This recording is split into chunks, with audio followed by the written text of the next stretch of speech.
Hi there, welcome to Kneppy Invest. In today's video, I'm going to be focusing or featuring an intriguing company, Prime Financial Group. A few reasons why this company is intriguing to me. Fairly low market cap for the very fact this company is profitable and also provides a dividend to their shareholders. Not only a dividend, the dividend has been increasing over the past few years, and the company is growing. And I think the management of the company, not I think, the management of the company do think they are undervalued and they are undergoing a share buyback right now. Now, Prime Financial Group isn't, I wouldn't call what they do anything special. For instance, they have four main sort of divisions: accounting and business advisory, wealth management and protection, SMSF, and capital and corporate advisory. And just based off the quick look I did go through in terms of what this company does, I'm most intrigued by the capital and corporate advisory simply because that has been the revenue in derived through that division has been increasing at a fairly good rate over the past 3 to 4 years. Same with SMSF, the other two divisions. We haven't seen much growth, but I'm really intrigued by the capital and corporate advisory. So they do provide corporate advisory, finance and investment banking services, including corporate development, mergers and acquisitions, transactions, capital raisings, and corporate advisories. Now, I would think that maybe that area, particularly around mergers and acquisitions, capital raisings, we are seeing right now a fair few of activity in those areas. So potentially Prime Financial Group is benefiting from it. Now, if you take a look at one of their presentations, they do compare themselves in terms of markup to 6 other companies on the ASX. So if you know any of these companies, you can sort of understand what Prime Financial Group does. And these 6 companies they do compare themselves to include Kelly Partners Group, Centrepoint Alliance, Count Plus, Diverger, Sequoia, and Fiducian. Funny enough, I do own 2 of those companies, and maybe that's why I am taking a closer look at Prime Financial Group, because I do like this sector. Not only do I like this sector, I do think quite a few companies are undervalued in this sector, possibly including Prime Financial Group. Prime Financial Group has been around for a while, 1998 founded. I think, if I remember correctly, the founders are still with the company, and the company actually listed on the ASX in 2004. Now, if you take a look at the history of this company from about 2004 to 2016, this company did not do much, not much growth at all. So the majority of the growth we've seen in this company has been in the last, we'll say, 5 to 6 years. And we're starting to see the market become a little bit more interested in this company. So not only have we seen a little bit of growth in terms of revenue, profit, dividends, the share price is in a really nice uptrend. We'll have a look at the daily chart towards the end of this video. So Prime Financial Group is bucking the trend. So while the overall market is going down, Prime Financial Group is one of those rare companies where the share price is going up. Now, in terms of quality, I would be starting to think that Prime Financial Group, if they can continue this sort of growth trajectory, and they are quite bullish in terms of their financial year 23 numbers. We'll also have a look at those numbers later in the video. If they can continue growing, I can see no reason why this company can't be classified as a high quality company.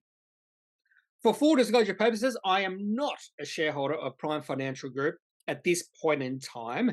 There are things that do intrigue me, include the chart, the fact that this company is growing, and possibly does look like this company has hit an inflection point, and that inflection point could have been about 4 or 5 years ago, just based off the revenue growth.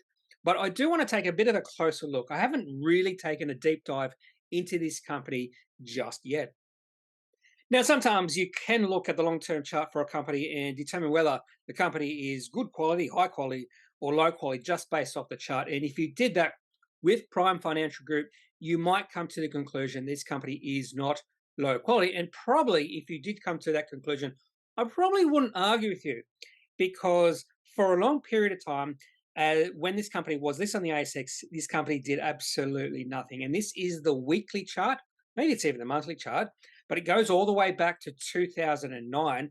The reason I want to go all the way back to 2009 is because the share price right now is at a 10 or 11-year high. So last time we saw the share price at around about 24 cents was way back at the start of 2010. So just because the share price is in an uptrend right now, if you look at the history of this company, doesn't mean it will stay in an uptrend. We have seen the share price in uptrends before, but just based off the financials, this uptrend in the share price, and we have seen the share price moving up since the COVID-19 financial panic, right now looks like it is the most promising point in this company's history. Now let's have a look at the financial year 22 results for Prime Financial Group. Now, at a share price of 24 cents, the market cap of this company is 45 million. Now, beware, I am recording this video at 9 a.m. Brisbane time, so Eastern Day or Standard Time. So markets have just opened, and a really interesting day on the international exchanges, particularly in America. I'm not sure what happened. When I woke up at about 4 a.m., the Nasdaq was up 8.8%, and it finished down 3.3%. So something happened to push the market up all of a sudden, and then it rushed back in a wave of selling. So I'm not sure exactly what happened. More than likely, there were some economic indicators that did come out, and initially those indicators looked good, and then it absolutely spooked the market. So I think a possibility was some of those economic indicators were quite good, and then the market realized, well, if they're good, those interest rates are going to keep on rising because more than likely inflation is going to keep on rising as well. So a really interesting day on the American markets. Now, that might be irrelevant for Prime Financial Group simply because share price of this company just keeps on going up even though the market or the overall market keeps on going down. So market cap of only 45 million. So this is a small company on the ASX. However, even though it is small, and even though it only has revenue of $26.3 million, this company is profitable. $3.8 million of profit in the last financial year, and that is growing. And the company is operating cash flow positive, 5.2 million, and also free cash flow positive, 5.1 million. So this is the reason why this company is able to provide a dividend to the shareholders, and also a reason why the company is now doing a share buyback. I think they spent something like $1 million on buying back some of their shares. Now let's have a look at the revenue history and also the operating cash flow history and also operating margins history over the past 15 years. So I've gone back 15 years here. And the main thing is, if you look at the revenue from about 2009 to 2016, instead of actually going sideways, it was actually going down, actually decreased from 12.3 million to 9.8 million. So no wonder the share price was doing absolutely nothing. In fact, probably going down. But even though the revenue was dropping during that period, this company was operating cash flow positive. And in fact, the operating cash flow state of this company was just going sideways, particularly the last few years, say between 2013 and 2016. But in 2017, the revenue for these companies significantly jumped in 1 year from 9.8 million to 18.1 million. So more than likely, there was some acquisition during that period, maybe numerous acquisitions. And it does look like those acquisitions were the turning point for this company, because since then, the revenue for Prime Financial Group has continued to climb year on year. Not only that, in the past year, we've seen the largest jump in revenue, about 18%, increasing from 22.3 million to 26.3 million. And the other thing is we're starting to see operating cash flow also increase. And in fact, in the previous year, the operating cash flow was 6.1 million, which was not the highest on record over the past 15 years. That was 2008, when the operating cash flow for this company was 6.2 million. We've also started to see operating margins increase over the past 5-6 years, increasing from a low of about 14% in 2018 to a current 25.7% in the most recent financial year. So if we do calculate the revenue per share growth, so I think there could be a little bit of an increase in shares on issue because of some acquisitions. So if you do calculate the revenue per share over the last 10 years, it has grown at 7.7% per year. Over the last 5 years, 3.1%, and last 3 years, 2.9%. But I just mentioned earlier that the revenue in the past year grew at 18%. So maybe we're starting to see revenue growth accelerate just based off of last year. I think we'll probably need some confirmation behind that. We'll probably need another really good year in financial year 23 and possibly into financial year 24 just to confirm that revenue is starting to grow at a quicker rate for this company. And if that is confirmed, markup of $45 million for this company would look awfully cheap. So I mentioned earlier, this company has four main divisions, four areas, or whatever you want to call it, service lines, I think they call it here, accounting and business advisory, wealth management and protection, capital and corporate advisory, and SMSF.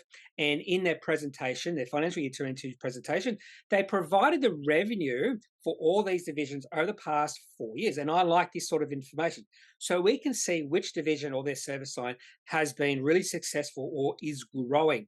And when you look at wealth management protection, that has been going sideways, going nowhere. In fact, revenue has dropped over the past 4 years from 9.5 million to 8.5 million. Accounting and business service advisory has been growing slowly, up from 9 million to 10.4. But if you look at the other two smaller service lines, those are the two service lines where this company has been experiencing some really good growth. In fact, in the capital and corporate advisory, revenue has tripled over the last 3 or 4 years, increasing from 1.4 million to 4.5 million, and SMSF has increased from 0.8 million to 2.8 million. So my whole focus for this company is on those two service lines. If they can continue growing those two service lines will become the biggest part of this company's business. And if they keep on growing these two service lines, I think the growth in this company can continue for a while. So it's really interesting to see that maybe the management of this company should be focused on those two different service lines. Now onto the valuation of this company. Now, if I did believe that Prime Financial Group was a high quality company, these valuation metrics would be screaming out, this company is undervalued. So maybe the justification behind the share buyback and the belief by management that this company is undervalued, maybe just by looking at these numbers, there is a justifying argument right there.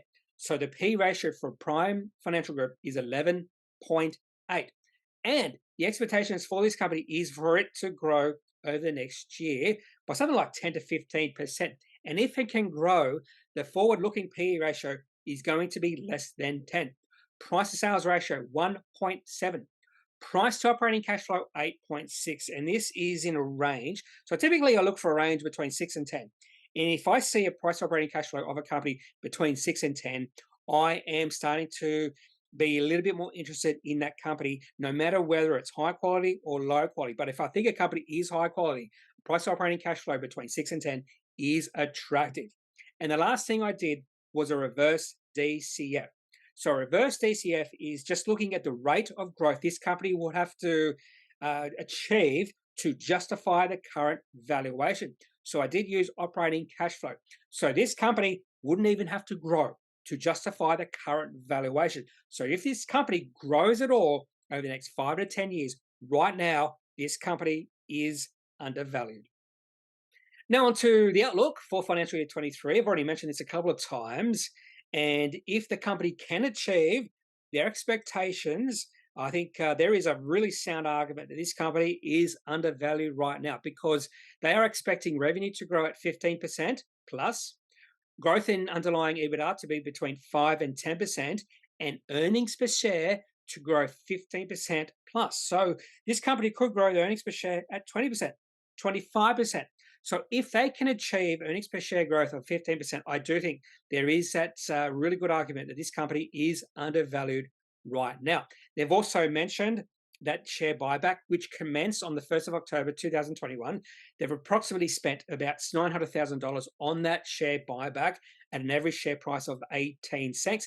And they also mentioned here, continue to buy back shares when the share price does not reflect fair value. And that might be fair enough. I think there is that potential that this company is undervalued. And if it is undervalued, I think the management of this company are doing the right thing with that share buyback. And they've also mentioned here, they expect to increase their dividends from 1.1 cents in financial year 22 to 1.5 cents, an increase of 36% in their dividends. And that might again be attractive to some investors out there.